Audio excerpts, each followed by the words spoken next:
Hello guys, मैं हूं अंजलि आपके अपने चैनल कॉमर्स विद अंजलि में हाजिर हूं फिर एक नए वीडियो के साथ। तो चलिए शुरू करते हैं हमारा आज का वीडियो। हम कर रहे हैं हमारा चैप्टर नंबर 1, वो भी अकाउंट्स का, जिसका नाम है partnership and partnership final account. ठीक है, हम ऑलरेडी हमारा इंट्रोडक्शन वाला पार्ट कर चुके हैं जिसमें हमने पार्टनरशिप के बारे में देखा है। अगर आपने अब तक पुरानी वीडियो नहीं देखी है तो आप जाके जरूर देखिए, और हमारे चैनल को अगर अब तक सब्सक्राइब नहीं किया है तो सब्सक्राइब जरूर करिए, ताकि आप ऐसे ही पढ़ते रहें और आगे बढ़ते रहें।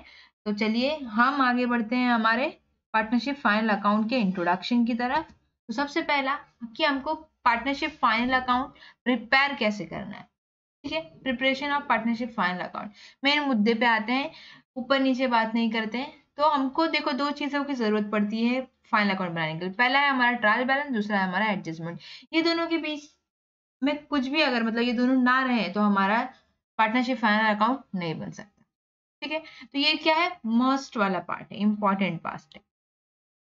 क्या है are important preparation of final account, the list of debit and credit balance. Trial balance क्या होता है भाई, लिस्ट होता है किसका, डेबिट का और क्रेडिट बैलेंसेस का of all ledger account is called as trial balance. जितने भी लेजर अकाउंट होते हैं, सेल्स अकाउंट, परचेज अकाउंट, छोटे छोटे लेजर 11th में आपने सीखा होगा। तो ये सब जो लेजर होते हैं उन लोग का जो भी डेबिट और क्रेडिट बैलेंस होता है ना, वो क्या होता है, उसका लिस्ट होता है ट्रायल बैलेंस के अंदर, सब लिखा होता है।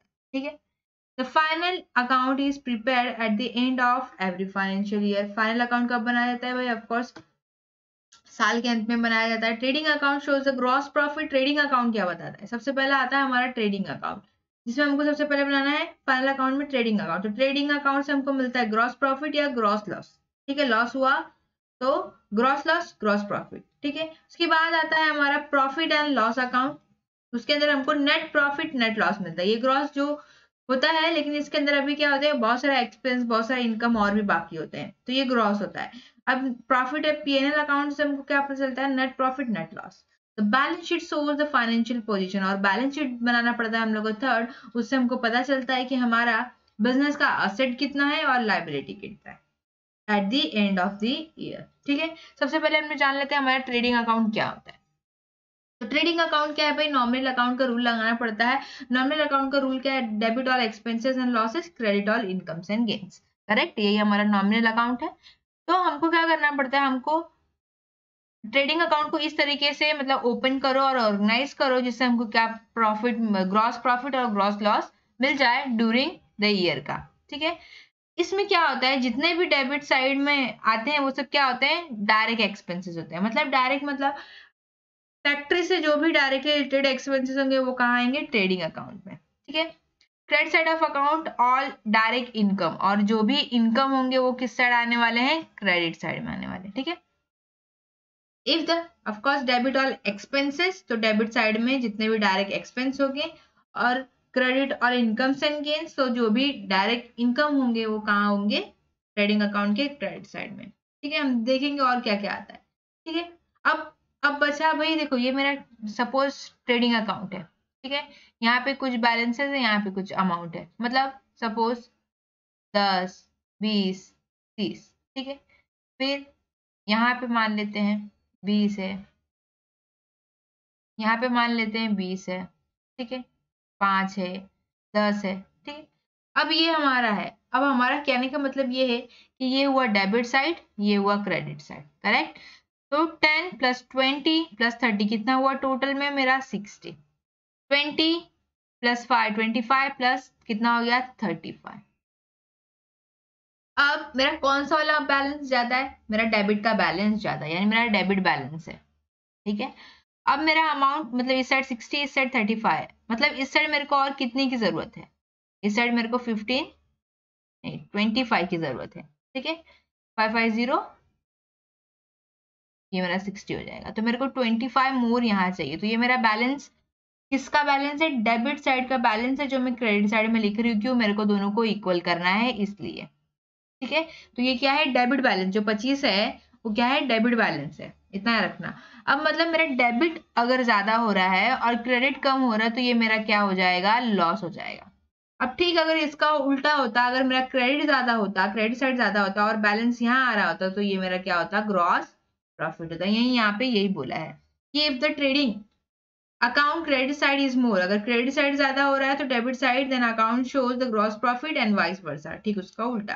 ठीक है, द ग्रॉस प्रॉफिट और loss is transfer to profit and loss. अब जब ग्रॉस प्रॉफिट और ग्रॉस लॉस निकल गया तो उसको ट्रांसफर कहाँ करते हैं, हमारे पीएनएल के अकाउंट में। ठीक है, यहाँ पे डेफिनेशन दिया है जे.आर. बाटली बॉय ने, उन्होंने डेफिनेशन दिया है किसका, ट्रेडिंग का, ट्रेडिंग अकाउंट का। तो the trading account indicate the result of buying and selling of goods while preparing this account. जितने भी बाय और सेल होते हैं गुड्स, उसका क्या होता है, एक लेजर जर्नल बनाया जाता है। तो ये मेरा क्या है, ट्रेडिंग अकाउंट के अंदर आता है। The general establishment charges are ignored and only the transaction related to goods are included. जितने भी गुड्स से रिलेटेड ट्रांजेक्शन होंगे वो कहाँ आएंगे, हमारे ट्रेडिंग अकाउंट में।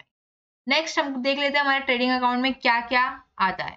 ठीक है, तो trading account for the year ended, जो भी ईयर रहेगा 31 मार्च 2019 सपोज।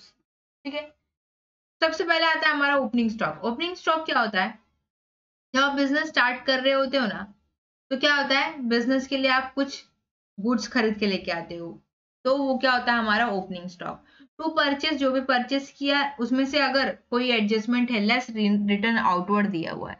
अगर आपने सपोज परचेस किया गुड्स और उसमें से कुछ गुड्स क्या हो गए, डैमेज हो गए, तो अब तो वो आप रखोगे नहीं, क्या करोगे, रिटर्न करोगे। अब रिटर्न करने के बाद क्या होगा, कुछ गुड्स रिटर्न आउटवर्ड मतलब बाहर की तरफ जा रहा है, तो ये मेरा परचेज में से बाहर जाएगा, परचेज किया हुआ पहले अंदर आया। ठीक है, तो ये मेरा क्या हो गया, परचेज रिटर्न। परचेज रिटर्न को एक और नाम दिया है रिटर्न आउटवर्ड, यानी बाहर की तरफ आउटवर्ड हो रहा है। तो परचेज लेस रिटर्न आउटवर्ड, जो भी बैलेंस आएगा वो बाहर लिख देंगे। ठीक है, टू कैरेज इनवर्ड, कोई गुड्स खरीदा उसको लाने का खर्चा, कैरेज इनवर्ड। ठीक है, टू फ्रेट, सेम, जो भी भाड़ा लगता है वो। डॉक चार्जेस क्या होता है, डॉक चार्जेस ये होता है जब शिप होती है उसमें जो भी मतलब उस गुड्स को वहां पे लोड करने में लगता है, वो मेरा डॉक चार्जेस हो गया। ठीक है, कस्टम ड्यूटी गुड्स पे लगता है, एक इंटरनेशनली अगर आप एक्सपोर्ट कर रहे हो, सॉरी ट्रांसपोर्ट कर रहे हो अपने गुड्स को, तो उस पर कस्टम ड्यूटी लगता है। Wages productivity, wages related productivity है, तो क्या होगा, मेरा ट्रेडिंग अकाउंट में आएगा। मैन्युफैक्चरिंग रिलेटेड वेजेस दिया, मैन्युफैक्चरिंग से रिलेटेड है तो वेजेस है, तो कहाँ आने वाला है, ट्रेडिंग अकाउंट में। वेजेस एंड सैलरीज, अब देखो यहाँ पे एक इंपॉर्टेंट चीज है, अगर यहाँ पे वेजेस, वेजेस किससे रिलेटेड है, फैक्ट्री वर्कर से रिलेटेड। वर्कर को वेजेस मिलता है, करेक्ट, जो फैक्ट्री में काम करते हैं, ऑफिस में काम करने वाले को क्या मिलता है, सैलरी मिलता है। देखो वेजेस एंड सैलरीज दिया हुआ है, अगर वेजेस को क्या दिया, फर्स्ट प्रेफरेंस दिया, पहले वेजेस लिखा है, तो मेरा ट्रेडिंग अकाउंट में आएगा। अगर यही पहले सैलरी एंड वेजेस लिखा होता तो कहाँ आता, मेरा पीएनएल वाले अकाउंट में। ठीक है, ये मेरा इंपोर्ट ड्यूटी, फिर coal, coke, gas, motive power, oil, water, grease, ये सब कहाँ यूज होते हैं, फैक्ट्री में, तो ये सब किस में आएंगे, ट्रेडिंग अकाउंट। अच्छा, ट्रेडिंग अकाउंट जितने भी फैक्ट्री रिलेटेड एक्सपेंस होंगे वो डेबिट साइड में, जितने भी फैक्ट्री रिलेटेड इनकम होंगे वो किस साइड आएगा, गुड्स रिलेटेड इनकम होंगे वो हमारा क्रेडिट साइड में। Sales, by sales, return inward, अगर सेल्स मैंने सेल किया और कुछ गुड्स क्या हो गए, डैमेज हो गए, तो मुझे रिटर्न मंगवाना पड़ेगा एज अ बिजनेसमैन, तो मैं रिटर्न इनवर्ड, जो भी मेरा गुड्स रिटर्न आया वो अंदर की तरफ आया, मतलब हमारे कंपनी में वापस आया, जो बैलेंस आएगा वो बाहर। गुड्स लॉस बाय फायर, जो भी गुड्स मतलब लॉस होगा फायर से वो कहाँ आएगा, डेबिट साइड में, सॉरी क्रेडिट साइड में, trading account. Goods loss by theft, goods distributed as free sample, goods lost in accident, by goods withdraw by partner, by closing stock. अगर ये सब चीजें ना अपने को लेजर अकाउंट में दी रहेगी ना, ट्रायल बैलेंस में, तो इसका एक ही इफेक्ट होगा, अगर एडजस्टमेंट में दिया है तो उसका दो इफेक्ट होगा। ठीक है, बाय क्लोजिंग स्टॉक, भाई जैसे ओपनिंग स्टॉक होता है वैसे एट द एंड कितना स्टॉक बचा है अपने पास हाथ में, वो मेरा क्या आएगा, क्लोजिंग स्टॉक हो जाएगा। बाय ग्रॉस लॉस क्रेडिट, अब मैंने बताया था अगर मेरा डेबिट साइड ज्यादा होगा और मेरा क्रेडिट साइड कम होगा तो मेरा ग्रॉस लॉस आएगा। ठीक है, ये ट्रांसफर होगा कहाँ पे, पीएनएल के डेबिट साइड में। आगे बढ़ते हैं, हमारा रॉयल्टी। रॉयल्टी क्या होता है, जब आपका बिजनेस बहुत अच्छा चल रहा है या फिर कोई गुड्स है या फिर जिसपे आपको मतलब आपका ही हक है, उस पर आपने पेटेंट कराया है कि मतलब भाई सपोज डव शैम्पू है, ठीक है, वहां पे 2 पार्टनर थे और एक पार्टनर और एग्जिस्ट करना चाहता है, उसके अंदर घुसना चाहता है, तो ये डव कंपनी वाले क्या करेंगे भाई कि एक काम करते हैं कि हमने तो इतना नाम किया ना, तो हमको तो कुछ फायदा होना चाहिए। तुम एक काम करो, जितना भी नाम हुआ है ना उसका पैसा भरो, ठीक है। रॉयल्टी ऑन परचेज, रॉयल्टी खरीद सकते हैं, पेटेंट वगैरह लेते हैं कि भाई तुम्हारे नाम पे हम अपना चलाएंगे प्रोडक्शन, ठीक है। प्राइमरी पैकिंग चार्जेस, जितने भी प्राइमरी पैकिंग का चार्जेस होगा ना वो कहाँ आएगा, हमारा फैक्ट्री रिलेटेड है, यानी हमारा कहाँ आएगा, ट्रेडिंग अकाउंट में। फैक्ट्री लाइटिंग फैक्ट्री से related, factory rent and rates factory का नाम लिया, factory insurance, work manager salary, ये कहाँ आने वाला है, हमारा ट्रेडिंग अकाउंट में। To gross profit carried down, अगर मेरा क्रेडिट साइड ज्यादा होगा और डेबिट साइड कम होगा तो मेरा क्या आने वाला है, ग्रॉस प्रॉफिट आने वाला है। नेक्स्ट आगे बढ़ते हैं हमारे प्रॉफिट एंड लॉस अकाउंट की तरफ। प्रॉफिट एंड लॉस अकाउंट भी किससे डील करता है भाई, नॉमिनल अकाउंट से। इसमें भी क्या होता है, debit all expenses and losses, credit all incomes and gains. Trading account में क्या था, सब डायरेक्ट एक्सपेंस डायरेक्ट इनकम था, इसमें इनडायरेक्ट एक्सपेंस है। इनडायरेक्ट एक्सपेंस कहाँ जाएगा, डेबिट साइड में, और इनडायरेक्ट इनकम कहाँ जाएगा, क्रेडिट साइड में। अगर मेरा क्रेडिट बैलेंस आ रहा है तो मेरा क्या होगा, नेट प्रॉफिट। क्रेडिट बैलेंस आ रहा है मतलब क्या होता है, क्रेडिट बैलेंस मतलब क्या, सपोज 100 यहाँ, ठीक है, और 80 यहाँ, सपोज। और एक और केस लेते हैं जहाँ पे यहाँ 80 करते हैं और यहाँ 100 करते हैं। ये मेरा डेबिट, ये मेरा क्रेडिट, ये मेरा डेबिट और ये क्रेडिट। सपोज ये P&L अकाउंट है, ठीक है। अब मैं आपको ना, एग्जाम में कैसा होता है ना, बच्चे बहुत ज्यादा कंफ्यूज होते हैं, क्या क्रेडिट बैलेंस, क्या डेबिट बैलेंस, कुछ समझ में नहीं आ रहा है किसका क्या। तो ये कंफ्यूजन दूर करने का, क्रेडिट बैलेंस लिखा तो मतलब क्या, सिंपल तरीका देखो, 100 है, यहाँ पे क्या है 100 है, यहाँ पे क्या है 80 है, यहाँ पे 20 चाहिए, और तो मेरा दोनों साइड क्या हो जाएगा, इक्वल हो जाएगा। यानी ये जो 20 है ये किसका है, मतलब ये मेरे को 20 ही लेना है, ये कैसे पता चला, क्योंकि मेरे को डेबिट से, तो ये मतलब क्या, डेबिट बैलेंस है 20। समझ में आ रहा है। अब मेरा ये क्या है 80 और मेरा यहाँ पे क्रेडिट क्या है 100, ठीक है। अब मेरे को यहाँ 20 लेना है, मेरे को पता कैसे चला, क्योंकि मेरा क्रेडिट में क्या है 100, तो ये मेरा 20 क्या है, क्रेडिट बैलेंस हुआ। समझ में आ रहा है। जब मेरा क्रेडिट बैलेंस क्या होगा, ज्यादा हो, मतलब क्रेडिट बैलेंस होगा तो मेरा क्या होगा, नेट प्रॉफिट होगा। और अगर वही डेबिट बैलेंस होगा तो मेरा क्या होगा, नेट लॉस। ये वाले केस में क्या है, लॉस है, और ये वाले केस में क्या है, प्रॉफिट, ठीक है। और यही नेट लॉस और नेट प्रॉफिट किस में ट्रांसफर होता है, अगर पार्टनर्स करंट अकाउंट और कैपिटल अकाउंट है तो उसमें ट्रांसफर होगा, अगर नहीं है तो डायरेक्टली कहाँ जाता है, हमारे बैलेंस शीट में। कार्टर, इनका डेफिनेशन देख लेते हैं। Profit and loss account is an account into which all gains and losses are considered. जितने भी इनकम और लॉस होंगे वो कहाँ होते हैं, इसमें ही होते हैं। और excess of gain over the losses और वाइस वर्सा, इसमें क्या पता चलता है, गेन कितना है, लॉस कितना है, ठीक है। आगे बढ़ते हैं हमारे फॉर्मेट की तरफ। इसमें क्या क्या आएगा देख लेते हैं। यहाँ पे एक और चाहिए, to gross profit brought down, यहाँ पे ग्रॉस लॉस होगा, ठीक है। पहला आता है सैलरी, ऑफिस रिलेटेड है, जितने भी ऑफिस रिलेटेड आएंगे वो किसमें आएगा, हमारे प्रॉफिट एंड लॉस अकाउंट में। सैलरी एंड वेजेस मैंने बताया था, अगर वेजेस आगे होगा तो ट्रेडिंग अकाउंट, और सैलरी यहाँ पे आगे, इसलिए ये कहाँ पे है, हमारे P&L अकाउंट में। रेंट एंड रेट्स, अगर रेंट और रेट्स सिर्फ दिया है, अगर फैक्ट्री रेंट एंड रेट्स दिया हो तो ट्रेडिंग अकाउंट में, सिर्फ रेंट एंड रेट्स दिया तो आप आग बंद किस में लिखोगे, P&L में। सिर्फ इंश्योरेंस लिखा, P&L में। इलेक्ट्रिसिटी लाइटिंग सिर्फ इतना ही लिखा है तो P&L में। अगर इसके आगे चार्ज मतलब लिखा रहता है, मेंशन किया रहता है कि trading account, sorry factory insurance, factory electricity, तो ट्रेडिंग अकाउंट में, ठीक है। Telephone postage, printing and stationery कहाँ यूज होती है, ऑफिस में ही भाई वर्क होता है, पेंसिल वगैरह का। ट्रेवलिंग एक्सपेंस ऑफ सेल्समैन, जो भी सेल्समैन है जो हमारे प्रोडक्ट को सेल करता है उसका ट्रेवलिंग एक्सपेंसेस। फिर डेप्रिसिएशन पे असेट, जो भी असेट्स पे डेप्रिसिएशन लगते हैं वो भी कहाँ आता है, हमारा P&L अकाउंट में। लोडिंग चार्जेस, जितना भी गुड्स को लोड करने का। ऑडिट फीस, ऑडिटिंग फीस होता है, पता है ना, कि तुमने प्रिपेयर किया पूरा अकाउंट और उसको चेक करने के लिए बाहर से लोग आते हैं, उन लोग को फिर पैसा देते हैं, उन लोग को हायर करते हैं। एंटरटेनमेंट एक्सपेंसेस क्या होता है, एंटरटेनमेंट, जो भी एंटरटेनमेंट के लिए एक्सपेंस हुआ। ग्रॉस प्रॉफिट ब्रॉट डाउन, अगर मतलब मेरा ग्रॉस प्रॉफिट वहां रहेगा ट्रेडिंग अकाउंट में तो मैं ट्रांसफर करूंगी सबसे पहले। बाय कमीशन रिसीव्ड, अगर मैंने कमीशन रिसीव किया है as a businessman. Discount received या earn, interest received, dividend received, rent received, sundry या मिसलेनियस रिसिप्ट, कोई भी मतलब एक्स्ट्रा ऐसे रिसिप्ट हुआ। Profit on sale of asset, अगर मैं असेट सेल कर रही हूँ और उसमें मेरा प्रॉफिट हुआ। नेट लॉस ट्रांसफर्ड, और क्या होगा मेरा नेट ट्रांसफर होगा कहाँ पे, पार्टनर्स कैपिटल अकाउंट और करंट अकाउंट, अगर मेरा नेट लॉस आया तो, ठीक है। आगे बढ़ते हैं। रिपेयर, रिन्यूअल्स, मेंटेनेंस, ये सब कहाँ आता है, एक्सपेंस होता है, तो कहाँ आता है, हमारे पीएनएल अकाउंट में इंटरेस्ट ऑन लोन पे इंटरेस्ट है, वो भी कहाँ आएगा, पीएनएल में। सन्ड्री और मिसलेनियस एक्सपेंसेस अगर है, इनकम हुआ तो क्रेडिट साइड, एक्सपेंस हुआ तो डेबिट साइड। कन्वेंस का जो भी लीगल चार्जेस होंगे वो भी मतलब लीगैलिटी पे, मतलब रजिस्ट्रेशन से लेके लॉ के लिए कुछ भी लॉ की एक्टिविटी हो रही है। Loss by fire, theft, accident, ये सब हुआ तो भी कहाँ आएगा हमारा, ये जब दो इफेक्ट वाला केस रहेगा एडजस्टमेंट में तो यहाँ पे आएगा। Warehouse rent, PF contribution, goods distributed as free sample, commission allowed और गिवन, डिस्काउंट अलाउड, अलावेंस, अगर अलावेंस दिया किसी को मतलब किसी चीज के ऊपर मतलब छूट दे दी, ठीक है।